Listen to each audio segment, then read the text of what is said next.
ఇక్కడ స్టేజ్ మీద హాజరైన ఈ గ్రామ సర్పంచ్ ప్రశాంత్ మేడం, అట్లాగే పుల్లూరు వేణుగోపాలరావు, అట్లాగే జగదీశ్వరరావు, చుక్కారెడ్డి, ఇతర గ్రామ పెద్దలు ఇక్కడ స్టేజ్ మీద కూర్చున్నారు. అట్లాగే వడకాపూర్ గ్రామస్తులు, అట్లాగే చుట్టుపక్కల ఉన్న కాచాపూర్ కావచ్చు, ఇతర ప్రజలు, అట్లాగే మీడియా మిత్రులు కూడా ఈ సమావేశానికి హాజరైంది. అందరికీ నా తరఫున అందరికీ నమస్కారం.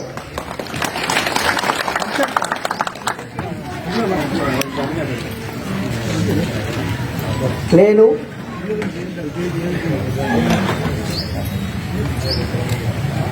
బడకాపూర్ స్కూల్ లోపల ఒకటో తరగతి నుండి 10వ తరగతి వరకు ఈ స్కూల్ లోపల చదువుకోవడం జరిగింది. ఇంటర్మీడియట్ కోసం పెద్దపల్లి చదువుకోవడం జరిగింది. అట్లా ఈ ప్రాంతం లోపల, ముఖ్యంగా పెద్దపల్లి ప్రాంతం లోపల, ఉత్తర తెలంగాణ ప్రాంతం లోపల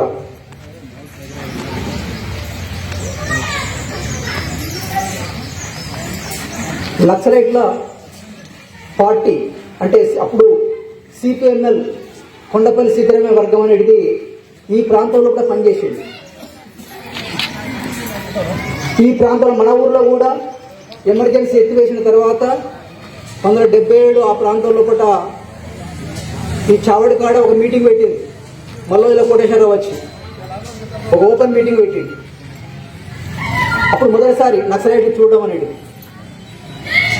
అప్పటికి మొదటిదలు కూడా, చిన్నప్పటి దళు కూడా అంటే నక్సలైట్లు అంటే పేద ప్రజల కోసం పనిచేస్తారు, పేద ప్రజల కోసం ఉన్నారు అనే భావం ఉండేది చిన్నప్పుడు. ఇంకా ఆ క్రమంలో పట్ట ఇంటర్మీడియట్ కొరకు పెద్దపల్లికి పోయిన తర్వాత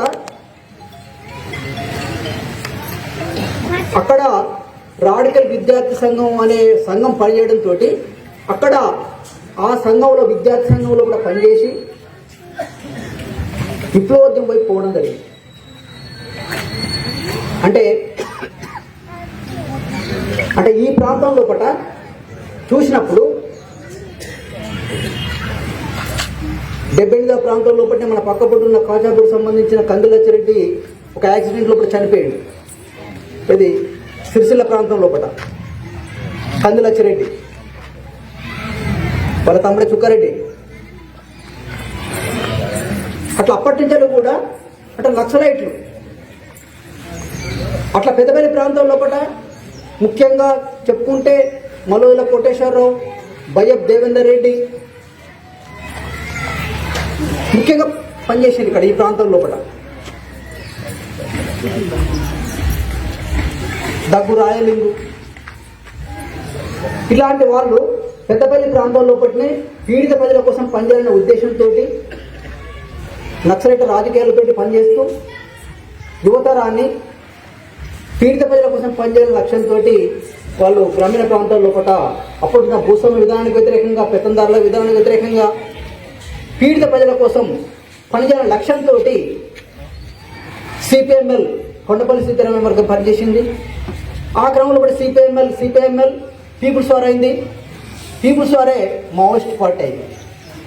2004లో కూడా సిపిఐ మావోయిస్ట్ పార్టీ అయింది. అట్లా ఈ గ్రామం నుంచి వెళ్ళే మేము కూడా, నాతో పాటు చదువుకున్న విద్యార్థులుగా, దోస్తాలుగా ఉన్న వడకాపూర్ చంద్రమౌళి కూడా మావోయిస్ట్ పార్టీలకు పనిచేసాను. నేను తనకంటే కొద్ది రోజులు ముందు పనిచేసిన పోవడం జరిగింది. అంటే 1980 ఏప్రిల్ లోపల నేను ఇంటర్మీడియట్ చదివేసి నేను పూర్తికాలం పోవడం జరిగింది. ఆ తర్వాత ఒక 6 నెలలకు చంద్రమౌళి పూర్తికాలం ఈ ప్రాంతంలో కూడా పనిచేసాడు. నేను ఈ గ్రామంలో కూడా చిన్నప్పుడు ఉన్నప్పుడు అట్లాగే చంద్రమౌళికి కావచ్చు, మేమెవరం కూడా ఏదో మాకేదో అన్యాయం జరిగింది, అక్రమం జరిగింది, ఏదో సమస్య ఉందని పోలేదు. ఆ సిద్ధాంతం కోసం పోయినాం, సిద్ధాంతం నమ్మి పనిచేసినాం. ఏదో సమస్య ఉంది, మాకేదో అన్యాయం జరిగింది, మామూలు ఎవరు అంచివేస్తున్నారు, ఏదో దోపిడీ చేస్తున్నారు కాబట్టి వాళ్ళకి వ్యతిరేకంగా మనం కొట్లాడాలని అనే ఉద్దేశంతో పోలేదు. ఒక నక్సలైట్ సిద్ధాంతంతో పీడిత ప్రజల కోసం సేవ చేయాలనే లక్ష్యంతో మావోయిస్ట్ పార్టీలోకి పోవడం జరిగింది. ఆ సమ్మిన సిద్ధాంతం కొరకే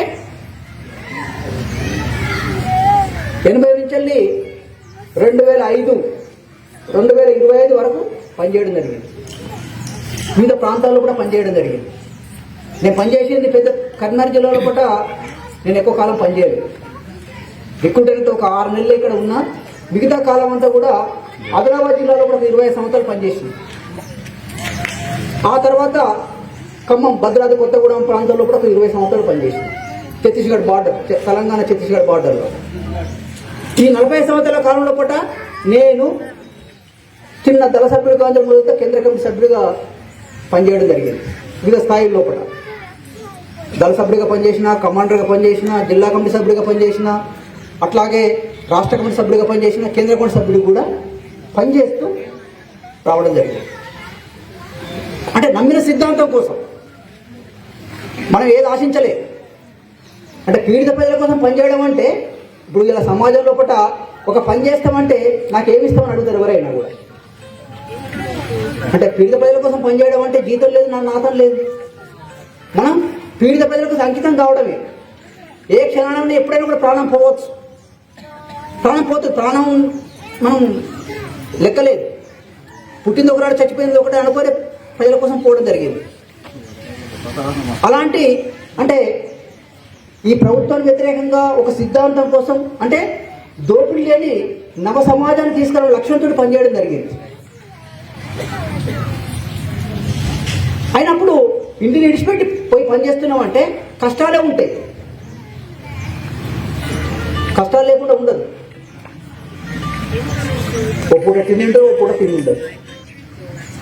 ప్రజలు ఇచ్చిన తినాలి, ప్రజల మధ్యనే పనిచేయాలి, అడవి ప్రాంతాలు కూడా ఉండి పనిచేయాలి. ఇవన్నీ కష్టాలు ఉంటాయి. ఈ కష్టాలు కోరుకుని పోవడం జరిగింది. ఏదో సుఖంగా ఉండాలని పోలే అక్కడికి. కాబట్టి మనం ఒక విలువలతోటే గత 40 సంవత్సరాల కాలంగా పార్టీ లోపల వివిధ స్థాయిలో పనిచేస్తూ కొన్ని విలువలతోటే బతికినాం, విలువలతోటే పనిచేసినాం, విలువలతోటే ఉన్నాం. మన పేరు ఉంటే సంపాదించుకోలేదు. కొందరు అనుకుంటారు అన్నలా పోతే మస్తు సంపాదించుకుంటారు, వాళ్ళకైతే కోట్లు ఉంటాయి అని అంటారు. కానీ అట్లా ఉండదు. మనం ఒక నమ్మిన సిద్ధాంతం కోసం, పీడిత ప్రజల కోసం పనిచేయాలనే లక్ష్యంతో పోయినాం, అక్కడ పనిచేసినాం. తెలంగాణ ప్రాంతంలో పట్ల ఒకప్పుడు కడుగట్టిన భూస్వామ్య విధానం ఉండేది. నక్సలైట్ మూవ్మెంట్ తోటే తెలంగాణ ప్రాంతం లోపల ప్రశ్నించే తత్వం పెరిగింది. ప్రశ్నించే తత్వం. భూములు లేని వాళ్ళ కొన్ని భూములు దక్కినాయి. అడవి ప్రాంతం లోపల లక్షలాది ఎకరాలు కొట్టుకొని భూములు ఆదివాసులు సాగు చేసుకుంటున్నారు. ఆదిలాబాద్ కావచ్చు, ఖమ్మం కావచ్చు, వరంగల్ కావచ్చు, అడవి ప్రాంతం లోపల లక్షలాది మావోయిస్ట్ పార్టీతో సాధ్యమైంది. ఇప్పటికీ మన సమాజంలో పూట దోపిడీ, అణచివేత, నిరుద్యోగం ఇవన్నీ కూడా ఇప్పటికీ కొనసాగుతున్నాయి. అంటే వ్యవస్థ మారలేదు. వ్యవస్థలో కూడా దోపిడీ రూపాలు మారినాయి. కాబట్టి ఎక్కడ అన్యాయం జరిగినా మనం ఎక్కడైనా ప్రతిఘటించాలి. అంటే ప్రతి జీవితం మనుగడ కోసం పోరాటం చేయక తప్పదు. ఎవరమైనా కూడా ఎక్కడైనా కానీ, ఎందుకంటే ఇవాళ భారత రాజ్యాంగం ఈ గవర్నమెంట్ చెప్తున్నది, రాజ్యాంగం ఉంది, ఈ రాజ్యాంగాన్ని అమలు చేస్తారు ఇది పాలక వర్గాలు. అయితే ఇవాళ ఎన్నో చట్టాలు ఉన్నాయి, చట్టాలు అమలు చేస్తున్నారా అంటే చేస్తలేరు. అమలు జరిగితే ఇట్లుంటుంది, నక్సలిజం పుట్టకపోతే. అంటే సమాజంలో రాజ్యాంగంలో 40 ఏళ్ళ లోపల ఉన్న రాజ్యాంగాన్ని ఏదైతే అంబేద్కర్ రూపొందించిండో ఆ రాజ్యాంగాన్ని ఇప్పటికైనా అమలు చేసినా కూడా అనేక సమస్యలు, పీడిత సమస్యల పరిష్కారం అయితే వాటిని అమలు చేస్తలేదు. కాబట్టి ఈ నక్సలిజం పుట్టడానికి కారణం ఏంటిది? దోపిడీ, అసమానతలు ఇవన్నీ ఉన్నంత కాలంతో మావోయిస్ట్ పార్టీ పోదు. ఎక్కడైనా కానీ ఇవాళ మావోయిస్ట్ పార్టీ ఉండదా ఉండదని చర్చ జరుగుతుంది బయట. అది ఇంకో రూపం తీసుకుంటుంది. మావోయిస్ట్ భావజాలం అనేది ఇది ఒక మన భారతదేశ సిద్ధాంతం కాదు, ఇది ప్రపంచవ్యాప్త సిద్ధాంతం ఇది. కాబట్టి ఇవాళ మావోయిస్టు పార్టీ ప్రజల లోపలనే ఉంది, ప్రజల లోపలే పనిచేస్తుంది. మావోయిస్టు పార్టీ ఇంకో రూపం తీసుకుంటారు. తుపాకులు పట్టుకోండి ఏం లేదైతే అందరు తుపాకులు పడుతూనే ఉన్నారా? ప్రజల్లో ఉండి కూడా పనిచేస్తుంది, రకరకాల రూపంలో కూడా పనిచేస్తారు ఎవరైనా కావచ్చు. కాబట్టి ఇవాళ మనం ఇవాళ 40 సంవత్సరాల తర్వాత అనేక రకాల, ఎందుకంటే ఒక వయసు పెరిగింది, అనారోగ్య సమస్యలు కూడా వచ్చింది. కాబట్టి ఇవన్నీ దృష్టిలో పెట్టుకొని పార్టీలో కూడా సంక్షోభం వచ్చింది. అట్లాగే కగారు దాడి కొనసాగుతుంది. ఈ నేపథ్యంలో కూడా అనేక నష్టాలు జరుగుతున్నాయి. ఈ నేపథ్యంలో కూడా ఆలోచించుకొని కొన్ని నిర్ణయాలు తీసుకొని కొంతమంది వెనుకకు రావడం జరుగుతుంది. అయితే వెనుకకు వచ్చినా కూడా రేపైనా కూడా మనం ప్రజల కోసం ఉండాలి, మన చదవైన కోసం పనిచేయాలి, అన్యాయం చేయద్దు. కొన్ని విలువలతో ఉండాల్సిన అవసరం ఉన్నది, విలువలతో బ్రతకాల్సిన అవసరం ఉన్నది. ఒకరిని దోపిడి పీడించుకొని తినాల్సిన అవసరం లేదు. మన కాళ్ళ మీద మనం నిలబడి బతకాల్సిన అవసరం ఉన్నది. నలుగురు సహాయం చేయాలి. ఎందుకంటే వాళ్ళ తెలంగాణ వచ్చింది, వాళ్ళ 2014లో పట తెలంగాణ రాష్ట్రం ఏర్పడ్డది. మన రాష్ట్రం అంటే ఒకప్పుడు ఉమ్మడి ఆంధ్రప్రదేశ్ ఉండే, కానీ ఉమ్మడి ఆంధ్రప్రదేశ్ తర్వాత ఇప్పుడు తెలంగాణ 2014 ఏర్పడ్డది. అప్పుడు ఏంటిది, నీళ్లు నిధులు నియామకాలని ఉద్యమం నడిచింది. అనేక వర్గాల ప్రజలు కొట్లాడడం ద్వారా తెలంగాణ వచ్చింది. అనేక మంది, దాదాపు 1200 మంది బలిదానం చేసుకోవడం ద్వారా తెలంగాణ వచ్చింది. పోరాటం లేకుండా రాలేదు, ఎవరో ఒకరు కొట్లాడితేనే కాదు. అన్ని వర్గాల ప్రజలు, సబండ వర్గాలు తెలంగాణ వ్యాప్తంగా అట్లా ఒత్తిడి చేయడంతో పార్లమెంటు లోపల చట్టం చేయాల్సిన, తీర్మానం చేయాల్సిన పరిస్థితి ఏర్పడ్డది. అలాంటి ఆత్మ బలిదానం చేయకపోతే, పోరాటం చేయకపోతే తెలంగాణ రాకుండా పోయేది. కాబట్టి అన్ని వర్గాల ప్రజలు కొట్లాడడం ద్వారానే తెలంగాణ వచ్చేది. కాబట్టి ఇప్పటికైనా కూడా మనం, మీరందరూ కూడా, మన గ్రామస్తులైనా కావచ్చు, ఇతర గ్రామస్తులైనా కావచ్చు, తెలంగాణలో ఎక్కడైనా కూడా మనం మన సమస్యల కోసం మన గ్రామస్తులందరూ ఐక్యంగా ఉండాలి, సంఘటితంగా ఉండాలి. పార్టీలు వేరు, ఎన్నో పార్టీలు ఉంటాయి, కానీ గ్రామం అభివృద్ధి కావాలనుకున్నప్పుడు, ఆ ప్రాంతం అభివృద్ధి కావాలనుకున్నప్పుడు అందరు ఐక్యంగా కొట్లాడడం ద్వారానే ఏదైనా సాధిస్తారు. కాంగ్రెస్ పార్టీ ఉన్నది, బీజేపీ పార్టీ, బీఆర్ఎస్ పార్టీ అంటే అట్లా సమస్యలు పరిష్కారం కావు. మనం మన గ్రామం అభివృద్ధి కావాలనుకున్నప్పుడు గ్రామంలో ఉన్న వాళ్ళందరూ ఐక్యంగా ఉండాలి. రాజకీయాల కోసం కాదు కదా. కాబట్టి అన్యాయం ఎక్కడ జరిగినా మనం కొట్లాడాల్సిన అవసరం ఉన్నది. కాబట్టి ఇవాళ నేను ఈ గ్రామానికి 40 సంవత్సరాల తర్వాత రావడం అనుకున్నప్పుడు నాకు కూడా సంతోషం ఉన్నది, మిమ్మల్ని అందరూ కలుసుకోవడం కూడా సంతోషం ఉన్నది.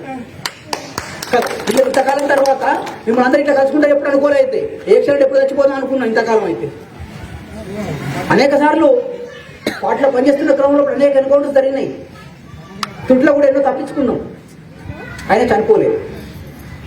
ఎందుకు? ప్రజల మద్దతు ఉంది కాబట్టి ఇంతకాలం బతికినాం. మావోయిస్ట్ పార్టీకి ప్రజల మద్దతు ఉన్నది కాబట్టి, ప్రజల్లో కూడా పనిచేసింది కాబట్టి, నాకంటే ముందు కావచ్చు, నాతో ఎన్నికచ్చినప్పుడు కూడా ఎంతమంది అమరులు అయింది. చంద్రబాబు కూడా అమరుడు అయిండు, మల్లదిన కోటేశ్వర కూడా అమరుడు అయిండు, బయ్యప్ దేవేంద్ర రెడ్డి అమరుడు అయిండు, దగ్గు రాయలింగ అమరుడు అయిండు. మొన్న సత్యనారాయణ రెడ్డి కూడా పెద్దపల్లి ఐటీ చదువుకుని కూడా మొన్న రాయపూర్లో పట్టుకొని తీసుకొచ్చి చంపేసిన, ఆయన కూడా ఇక్కడ పెద్దపల్లి చదువుకున్నాడు, ఐటీ చదువుకున్నాడు. వీళ్ళందరూ కూడా నా మిత్రులే. కాబట్టి మీరందరూ కూడా ఈ సందర్భంగా, మన గ్రామానికి వచ్చిన సందర్భంగా మీరందరూ రావడం, కలవడం చాలా సంతోషంగా ఉంది. నేను కూడా గ్రామానికి రావడం పోవడం చేస్తాం, మీ అందరితో కూడా కలిసి ఉంటాం. మనం ఏ సమస్యల మీద కూడా ప్రజల సమస్యల కోసం కొట్లాడడానికి మనందరూ సిద్ధంగా ఉండాల్సిన అవసరం ఉన్నది.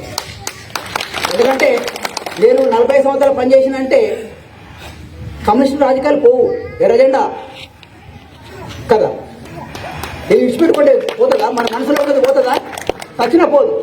నేను చెప్తున్నా, మనం ఒక సిద్ధాంతం కోసం, ఒక ఆశయం కోసం పనిచేసినాం కాబట్టి దానికోసం మన శక్తి మేరకు ఆ ప్రజల పక్షాన ఉండాల్సిన అవసరం ఉంది. మన ఆరోగ్యం ఎంత సహకరిస్తే అంత పని చేద్దాం, ఉందాం, ప్రజల మధ్య ఉందాం, చట్ట ప్రకారం పనిచేద్దాం, చట్టం లోపలే పనిచేద్దాం. కానీ కొందరు అరే ఈయన ఉద్యోగ పార్టీలో చేరుతాడా, కాంగ్రెస్లో చేరుతాడా, బీజేపీలో చేరుతాడా, బీఆర్ఎస్లో చేరుతాడా అనేది కూడా ప్రశ్నలు అడుగుతున్నారు, విలేకరులు అడుగుతున్నారు, వీళ్ళందరూ అడుగుతున్నారు. అయితే నేను ఇంతకుముందు బయటకు వచ్చిన తర్వాత కూడా విలేకరులు అడిగాను. నేను అప్పుడే చెప్పిన నాది కమ్యూనిస్టు రాజకీయమే, ఏ ఉద్యోగ పార్టీ చేరే ప్రసక్తి లేదు, అలాంటి ఆసక్తి కూడా లేదు నాకు. ఇప్పుడు నాకు 65 సంవత్సరాలు వచ్చినాయి. అయితే ఈ టైంలో కూడా ఇంకో పార్టీలో పోవాల్సిన అవసరం నాకే ఉన్నది, నా రాజకీయం నాకే ఉన్నది. అయితే కదా నమ్మిన సిద్ధాంతం కోసం మన శక్తి మేరకు ఏ మేరకు మనకు సహకరిస్తే, ఆరోగ్యం సహకరిస్తే ఆ మేరకు మనం పనిచేస్తాం. కాబట్టి ఈ విషయాలు మీరు దృష్టిలో పెట్టుకొని అందరికి కూడా నమస్కారం చెప్తూ, మీరు కూడా అందరికి కూడా మీరు వచ్చినందుకు ధన్యవాదాలు. మీ అందరికీ కూడా నమస్కారం.